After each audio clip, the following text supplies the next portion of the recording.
ప్రియమైన చెల్లి, అక్క, అన్న, తమ్ముడు, నీకు వందనాలు చేసి ప్రేమతో చెప్తున్నా, ఆశువుగా మనం చేసే ప్రార్థనలు సైతం దేవుడి దగ్గరికి పోతాయి.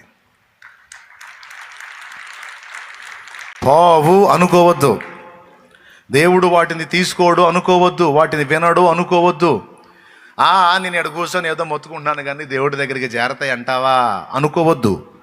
నీ ప్రార్థన వినబడింది అన్నాడు. కొర్నేలీ, నీ ప్రార్థన వినబడింది. హిజ్కియా, నీ ప్రార్థన వినబడింది.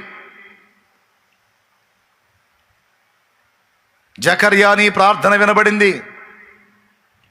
దానియేలు, నీ ప్రార్థన వినబడింది.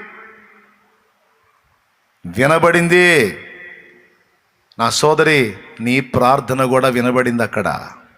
నా సోదరుడా, నీ ప్రార్థన కూడా వినబడింది. అంతేకాదు, రాయబడింది. గుర్తుపెట్టుకో.